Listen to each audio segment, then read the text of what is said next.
j'espère que vous allez bien, que vous faites des bonnes lectures, que vous passez une bonne semaine comme d'habitude. Je vous retrouve aujourd'hui, toujours malade bien sûr, et avec un chignon tellement haut que je suis sûre qu'il sort du cadre. Il est plus haut que mon avenir, il est plus haut que ma palle le truc, mais c'est pas grave. Je vous retrouve aujourd'hui donc pour un haul du mois de novembre. J'ai pu remarquer que c'était des vidéos que vous sembliez apprécier, et les gars, ce mois-ci, j'ai des trucs pour vous. J'ai des trucs pour vous puisque j'ai reçu beaucoup de livres. Je ne veux pas spoiler, je ne veux pas être indécente, mais on est presque à 30 livres reçus ce mois-ci. C'est énorme. Comme d'habitude, 3 catégories, dont une qui se divise en fait en 2 catégories, enfin bref. La première catégorie, ce sera mes achats, puisque oui, bien sûr, il y en a toujours. La deuxième catégorie, ce sera les cadeaux qu'on m'a fait. Parce que oui, apparemment, on me fait toujours des cadeaux aussi. Je ne sais pas ce que j'ai fait dans une vie antérieure, j'ai dû être une sainte, mais je suis pourri gâtée. Et la troisième catégorie, ce sera donc les services de presse. Comme d'habitude, je vais passer très rapidement sur les services de presse que j'ai déjà lus et dont je vous ai déjà parlé dans de précédentes vidéos. Et je m'appesantirai un petit peu plus sur les services de presse que je n'ai pas encore lus et que je ne vous ai donc pas encore présentés. Commençons tout de suite par les achats. Si vous avez suivi mes vidéos précédentes, vous savez que j'ai développé une obsession pour Sarah Morgan ce mois-ci puisque j'ai lu un de ses livres un peu par hasard et que j'ai tellement aimé que j'étais obligée de m'en procurer d'autres. J'ai donc craqué pour sa série Coup de foudre à Manhattan. Donc attendez, je les remets dans l'ordre. Le premier s'appelle donc Nuit blanche à Manhattan. Le deuxième que j'ai déjà lu s'appelle Rendez-vous à Central Park. Et enfin le troisième s'appelle Noël sur la 5e avenue. Celui-ci parle apparemment d'un écrivain et franchement, je crois que c'est celui que j'ai le plus hâte de lire. En tout cas, c'est des romances trop cute. C'est l'histoire en fait de 3 copines qui ont monté leur boîte d'événementiel à Manhattan donc. Et chaque tome se concentre sur l'histoire d'amour d'une des 3 copines. Donc on a, attendez, je me rappelle de leur nom, on a Paige, Frankie et Eva. Et moi j'ai déjà lu l'histoire de Frankie, du coup j'ai adoré, donc vraiment hâte de lire ces romans. Un craquage très impulsif, mais que je ne regrette pas. Ce mois-ci, j'ai aussi reçu La conquête des nébuleuses d'Amandine Peter paru chez Explora Éditions et en fait, je l'ai acheté parce que j'ai participé à la campagne Ulule pour financer en fait la publication du roman. C'est un préquel à La couleur des nébuleuses. J'avais lu le premier tome de La couleur des nébuleuses que j'avais beaucoup aimé. Il faut d'ailleurs que je me procure la suite, mais du coup, j'ai hâte de lire le préquel aussi pour comprendre comment on en est arrivé là, comprendre un petit peu l'univers dans lequel on évolue. Et là aussi, je suis tellement fan d'Amandine Peter que pour moi, c'est limite un achat automatique. Donc, très hâte de lire celui-ci. Bon bah franchement, ça va, 4 achats, c'est raisonnable. Je trouve que je m'en sors plutôt bien. Ce que je considère maintenant comme des cadeaux, c'est en fait des livres qui m'ont été envoyés par Cultura pour que je puisse créer du contenu pour eux. Mais les livres sont tellement beaux que pour moi, c'est du cadeau. Alors, c'était pour le travail, certes, mais ça reste des cadeaux tellement ils sont beaux. Il s'agit des éditions illustrées par Mina Lima et paru donc chez Flammarion, des contes classiques. Donc j'ai reçu Blanche-Neige, Le livre de la jungle, Peter Pan et Alice au pays des merveilles. Franchement, c'est tellement beau. C'est tellement beau les gars, je ne sais pas quoi dire. Je ne sais pas si vous les voyez bien d'ailleurs sur la vidéo. Et pour bien faire, il faudrait que je puisse vous les montrer, voyez, ouvrir, que vous puissiez voir comment c'est fait à l'intérieur. Parce que c'est plein de découpes, c'est plein d'illustrations, c'est plein de découvertes à chaque instant, à chaque page, c'est une découverte le truc. Et c'est très beau. Et c'est très beau. Et en plus, ce qui m'a fait plaisir, c'est que je me suis rendu compte qu'il y avait plein de contes. En fait, je connais l'histoire parce que j'ai vu les dessins animés Disney, évidemment. Mais il y a plein de contes, je connais pas forcément très bien l'histoire. Donc je suis assez contente de pouvoir me plonger dans ces livres. Qui, en plus, je le redis, sont de toute beauté. Merci Cultura. Et comment j'ai été efficace pour les 2 premières parties de ce haul. Je suis fière de moi. Passons maintenant au service de presse, mais avant ça, je vais vous montrer des trucs que j'ai reçus, qui sont un peu des services de presse puisque c'est des partenariats, mais qui sont pas vraiment des livres. Alors d'abord, j'ai reçu un calendrier de l'Avent chocolat de la part des éditions Fleuve avec la couverture du dernier roman de Karen Ponte dont je vous ai déjà parlé 1 milliard de fois sur ce compte. Mais ça tombe bien parce que je n'avais pas de calendrier de l'Avent chocolat, donc je suis très contente. Premier calendrier de l'Avent de 2022 pour Marie. Deuxième calendrier de l'Avent 2022 pour Marie, c'est le calendrier d'été de Clipper qui m'a été envoyé donc par Clipper, logiquement du coup.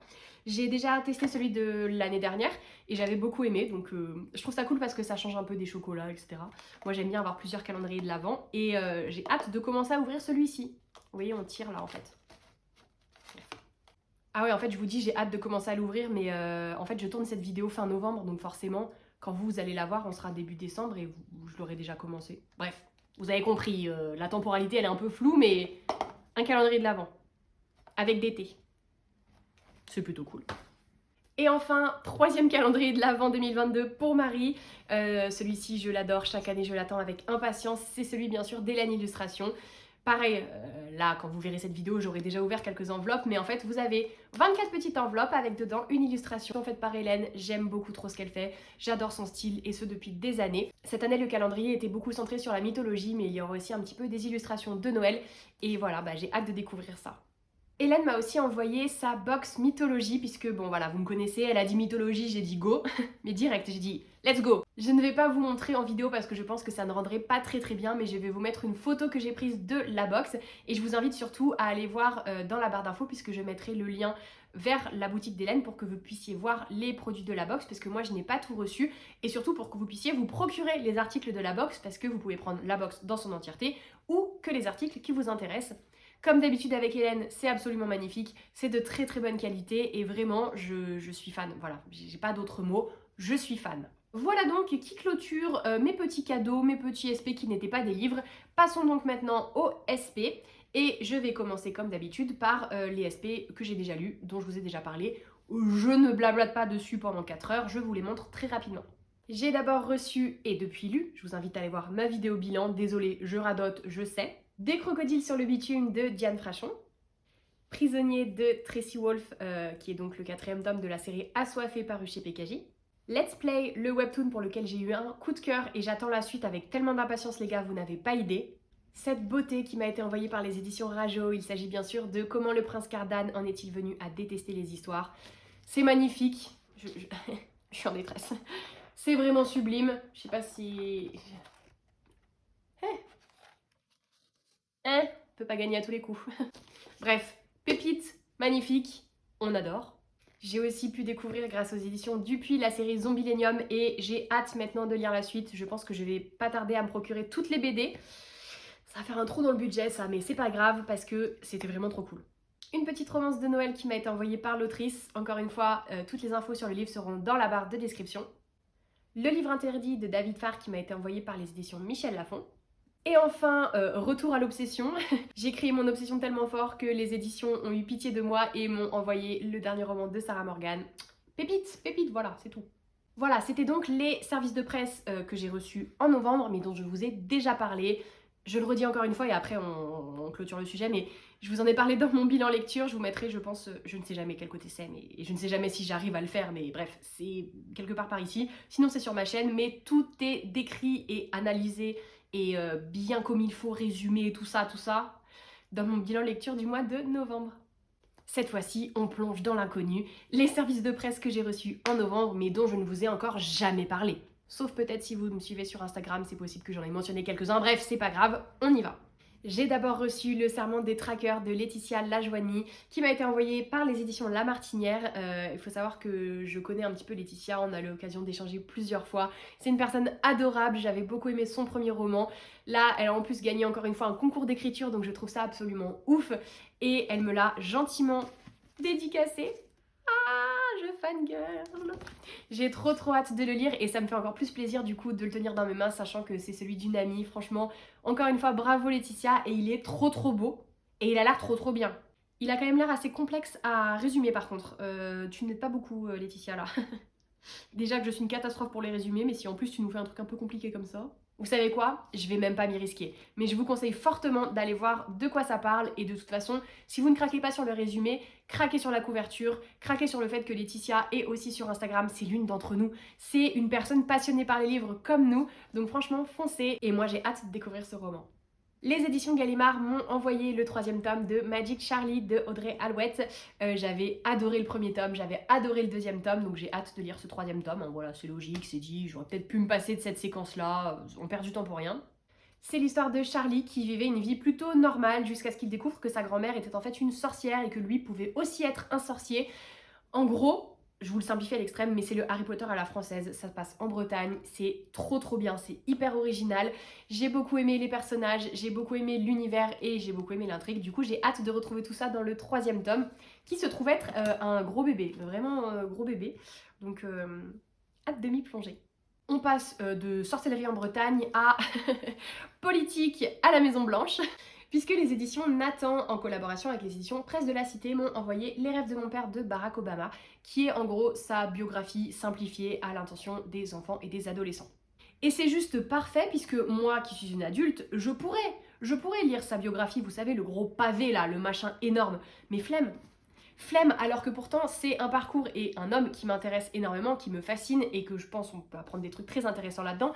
Mais voilà, du coup je suis très contente d'avoir la version allégée adolescente pour pouvoir quand même apprendre plein de choses sur Barack Obama sans me taper l'énorme pavé. C'est très sérieux ce que tu dis Marie, bravo. En plus, j'aime trop quand il y a des photos, genre tu peux voir Barack Obama petit. Je sais pas pourquoi je suis aussi excitée, parce que tu me dirais, tu veux voir Macron quand il avait 4 ans, je te dirais non, j'en ai rien à secouer. Mais là, je sais pas pourquoi ça m'intéresse. Parce que c'est pas mon pays, parce que c'est Barack Obama, je ne sais pas, mais en tout cas, voilà, j'ai hâte de lire ça. Sophia Drensen m'a aussi envoyé son nouveau roman graphique qui s'appelle donc La vie d'adulte, qui a été illustré par Eloisa Chilon. J'aurais dû regarder les noms avant de me lancer dans la prononciation. Et Mauro Gandini, voilà, c'est plus facile ça. Et désolée d'avoir massacré le prénom de Eloisa, je suis désolée. Même son prénom, je suis pas sûre de le dire correctement. Bref, c'est l'histoire d'une jeune femme dynamique et idéaliste, un peu contre le fric, qui est brutalement amenée à réfléchir au sens de son existence et qui décide de fuir un quotidien qui ne la satisfait pas. Ouh. À quel moment devient-on adulte? Doit-on rester connecté à l'enfant en soi? Franchement, les thèmes m'intéressent énormément. J'aime beaucoup en plus le style d'écriture de Sophia Drensen. J'ai lu plusieurs de ses romans qui sont toujours très très beaux. Donc j'ai hâte de découvrir ça. En plus, franchement, les dessins, les couleurs, je ne sais pas si vous voyez bien. Je ne sais pas ce que je vous montre, hein, mais j'adore. J'adore et je sens que ça va être une très belle lecture, très émouvante. Moi-même, je me demande parfois si je suis vraiment une adulte. La réponse est non, je fais semblant. Mal parfois, mais je fais semblant. Les éditions Fleuve m'ont aussi envoyé un recueil de nouvelles. Alors, c'est pas vraiment des nouvelles, c'est plus des petites poésies, des petits textes comme ça. Pareil, il y a des très jolis dessins. C'est assez original, je tiens le livre n'importe comment, je sais même pas si vous voyez encore une fois. Le titre c'est La Terre C et du coup j'imagine que c'est plein de textes qui parlent de la Terre. Voilà pourquoi je devrais toujours parler des livres après les avoir lus.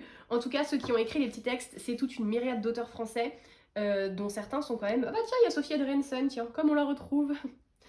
Je vois des noms quand même assez connus, donc j'ai hâte de découvrir ça. Les éditions Pocket Jeunesse m'ont envoyé Le Précieux, The Precious. N'essaye pas de parler anglais, Marie, encore une fois. Le fameux 7e tome de Gardien des Cités Perdues, enfin paru en poche. Du coup, moi, je m'étais arrêtée au 6 et puis ça faisait un petit moment que j'attendais. Donc, je suis très contente d'avoir ce format poche. Je vais le lire très très rapidement, je pense. Et j'ai hâte. Oh là là. Ah pardon, c'était pas prévu, mais... Alors, les PKJ sont déjà super bons. Mais alors là, les livres de poche PKJ... J'adore. Petit aparté, mais là... En sentant ça et en fermant les yeux, dit-elle sans fermer les yeux, je suis reprojetée quand j'étais jeune et que je lisais pour la première fois les Tara Duncan en poche. C'est la même odeur, ce qui est cohérent puisque c'était aussi PKJ à moins que je me trompe. Je trouve ça ouf. Et c'est ça moi que j'adore dans l'odeur des livres. C'est que déjà ça sent bon de base, mais c'est qu'en fait ça débloque plein de souvenirs et... J'adore. J'adore. Fin de l'aparté de la bizarritude, on enchaîne. Les éditions Michel Lafon m'ont envoyé Friends, Mes Amours et cette chose terrible de Matthew Perry qui est donc son autobiographie. J'ai trop hâte de lire ça. J'ai des collègues qui ont commencé à le lire et qui m'ont dit que c'était très très touchant, très très émouvant puisque bien sûr il va parler de tous les problèmes de santé, les problèmes d'addiction qu'il a pu avoir au cours de la série. J'ai vraiment hâte d'en apprendre plus sur cet acteur que j'adore et sur le personnage de Chandler que j'adore aussi. Et Friends de toute façon c'est la base, c'est le sang de la veine, c'est tout ce qu'il faut. Donc vraiment... Hâte de lire ce livre qui va me changer de ce que je lis habituellement, parce que bon, les biographies, c'est pas trop mon délire, mais Barack Obama et Matthew Perry ont le pouvoir de me faire changer, apparemment. Celui-ci, je vous en ai parlé très très très rapidement dans ma vidéo bilan lecture, puisque j'ai commencé à lire au moment où je tournais la vidéo. Il s'agit de The Butterfly Assassin, qui m'a été envoyé gentiment par les éditions Brajlon. Encore merci Stéphanie pour ce petit cadeau. Il est de toute beauté, il a l'air vraiment cool. Je vous en reparlerai du coup dans mon bilan du mois de décembre, puisque je suis en pleine lecture au moment où je tourne cette vidéo. Ah ouais, si rapidement, c'est l'histoire d'une jeune femme qui a suivi un programme pour être une tueuse super efficace. Elle veut revenir à sa vie normale, donc elle arrive un petit peu à mettre tout ça de côté, sauf qu'elle va être rattrapée par son passé. Le résumé est juste trop cool. Même quand c'est moi qui le fais, je trouve qu'il y a quand même quelque chose, tu vois, qui te donne envie de le lire. Enfin, j'espère. Les éditions Michel Lafon m'ont aussi envoyé Poster Girl, qui est donc le dernier roman de l'autrice de Divergente, qui est aussi celle qui a écrit Marquer les ombres, pour lequel j'ai eu un énorme coup de cœur. Et elle avait aussi écrit Les élus, que j'avais beaucoup aimé parce que c'était très original la manière dont ça abordait les élus de la prophétie, mais une fois que la prophétie est terminée, tu vois. Genre en mode l'après happy ending, je trouve ça toujours hyper intéressant. Et là, c'est un petit peu ce style aussi, puisque c'est l'histoire d'une jeune femme dont le visage a été utilisé pour une rébellion. Et maintenant que la rébellion est terminée, bah, elle est toujours un visage que tout le monde reconnaît partout. Elle est toujours hyper connotée, en fait. Et c'est comment elle s'en sort et qu'est-ce qui va se passer maintenant. En gros, hein, je vous dis ça, je l'ai pas lu, donc j'extrapole un peu, mais j'ai hâte de le lire. Je sais pas si vous avez lu Marquer les ombres. Oui, Divergente, c'est génial. Bien sûr, j'ai adoré. Mais, enfin, j'ai jamais lu le tome 3 d'ailleurs, maintenant que j'y pense. Mais j'ai adoré les deux premiers. Non, j'ai adoré le premier. Bon, bref. Divergente, c'est cool. Mais Marquer les ombres, ça avait été un tel coup de cœur, c'est une duologie et franchement, c'était incroyable, incroyable. Et du coup, je suis hyper frustrée que les gens n'en parlent pas plus et que les gens... Et toujours cette référence de Divergente qui, bien sûr, est top. Hein. En plus, il y a eu les films, tout ça, tout ça. Mais Marquer les ombres mérite tellement plus d'amour, les gars. Franchement, allez voir le résumé, allez lire les livres parce que... pépite. L'autrice Yuna Visantin m'a aussi envoyé son roman qui s'appelle Ila, le réveil des sorcières, paru aux éditions Kiwi. J'ai évidemment craqué sur la couverture. C'est apparemment un récit qui mêle sorcellerie, féminisme et un petit peu d'écologie. C'est une sorte de sorcière avec des rites de passage, une histoire de famille, etc. J'ai hâte de découvrir ça et encore merci à l'autrice pour sa confiance et bravo pour cette couverture qui est, ma foi, de toute beauté. Vraiment. Qu'est-ce qu'on en pense? On valide? Moi, je valide. Cultura m'a aussi envoyé Perles de culture. D'ailleurs, maintenant que j'y pense, ça aurait pu rentrer dans la catégorie précédente puisque c'est plus un cadeau qu'un service de presse. Mais bref, ils m'ont donc envoyé leur livre Perles de culture. Perles de culture, qu'est-ce que c'est? Eh bien, en fait, c'est un podcast créé par Cultura qui interviewe plein de personnes très très connues et qui s'interroge un petit peu sur comment on fait des chefs-d'œuvre, comment on fait des œuvres que tout le monde connaît derrière, etc. En gros, le résumé dit: de Tintin à Harry Potter, chaque livre, film ou peinture renferme son lot d'anecdotes, remontez aux sources de vos classiques préférés et décryptez les parcours de vie de grands artistes. Voilà, je vous avoue que j'ai écouté que quelques épisodes du podcast, mais du coup j'ai hâte de voir ce que ça va donner en livre. Vous avez à chaque fois donc un petit dossier et à la fin le QR code pour écouter le podcast bien sûr. Je trouve ça super cool, je trouve ça très original. Le livre en plus est plutôt beau. Je dis ça comme si j'étais surprise, mais il est vraiment beau. Et j'ai hâte de découvrir ça, donc merci Cultura. Et enfin, last but not least, j'ai reçu le précieux livre que je sais que vous êtes très nombreux à attendre. J'ai reçu une épreuve non corrigée du prochain roman de Nin Gorman et Mathieu Guibé qui s'appelle donc Just Wanna Be Your Brother. Et c'est un préquel de l'histoire de Ash, en fait dans Ashes Falling from the Sky. Je l'ai super mal dit, mais vous avez compris, tout le monde connaît ces romans. Moi évidemment, comme je ne fais jamais comme tout le monde apparemment, je n'ai pas encore lu Ashes Falling from the Sky, voilà, ça c'est dit. Mais Nin m'a assuré qu'on pouvait lire celui-ci, puisque c'est un préquel bien sûr, sans se spoiler ce qui se passe après, donc je me dis que je vais commencer par ça, et après, bah, en bon pigeon que je suis, j'irai m'acheter les deux autres, puisque je sais d'avance que je vais avoir envie de les lire. Je suis si faible. Donc à noter que ça c'est, comme je vous l'ai dit, une épreuve non corrigée, la couverture définitive sera plutôt comme ça, ou comme ça, je ne sais pas où je vais la mettre, mais en tout cas elle sera quelque part sur votre écran. Ça sort tout début janvier 2023, j'ai super hâte de le lire et en plus de ça, le roman était accompagné d'une petite enveloppe qui contenait des goodies beaucoup trop choux. Attendez, je vais doucement parce que je veux pas, vous voyez, il y a un sticker en fait. Je sais pas si on va bien voir d'ailleurs, mais il y a un sticker qui était beaucoup trop chou et je voulais pas le casser. Voilà, c'est tout. Ah bah tenez, la couverture elle ressemble à ça. Je vous la remets au cas où, hein. Au cas où j'oublie de la mettre au montage, c'est fort possible. Il y a un autre petit stickers du coup. Et dedans, on avait aussi un petit sachet avec... Un petit sachet. Je dis ça comme si c'était pas un truc un peu cute quand même. On avait une feuille avec les paroles d'une chanson et la trace de café qui montre que l'écriture de cette chanson a été compliquée, chaotique et tout ce que vous voulez. J'espère que j'étais dans le cadre. Et il y avait aussi un petit collier avec j'allais dire un transistor, pas du tout, un médiator sur lequel c'est marqué Unlikely Perfect Band. Attendez, je fais ma youtubeuse beauté. Je sais pas si ça marche. On verra ce que ça donne. Et bah voilà, j'ai fait le tour de tout ce que j'ai reçu au mois de novembre. Comme d'habitude, n'hésitez pas à me dire si un des livres dont j'ai parlé vous tente, si vous en avez lu un, enfin bref, à me faire un petit retour comme d'habitude, à papoter en commentaire, ça me fait toujours très plaisir. J'espère que la vidéo vous a plu, je sais que vous aimez bien tout ce qui est un petit peu haul parce que souvent je vous montre des livres soit qui sont des nouveautés, soit dont vous avez peut-être pas trop encore entendu parler. En tout cas, moi j'adore tourner ces vidéos et je ne pense pas l'avoir déjà dit ici, mais je voulais aussi vous remercier puisque c'est grâce à vous que je peux recevoir des services de presse et faire toutes ces belles découvertes que je fais actuellement. c'est grâce à ma communauté sur Instagram, sur TikTok, sur les autres réseaux sociaux, mais maintenant c'est aussi grâce à vous sur YouTube. Et franchement, j'ai pas les mots pour dire à quel point ça me touche, puisque grâce à vous, grâce à votre soutien, et bah les gens me font confiance pour m'envoyer des livres et du coup je peux les lire parfois en avant-première et je trouve ça ouf, donc vraiment merci beaucoup. Voilà, c'était le moment un petit peu fangirl, mais fangirl pleine de gratitude. J'espère donc que la vidéo vous a plu, je vous fais des gros bisous et je vous dis à la prochaine. Bye.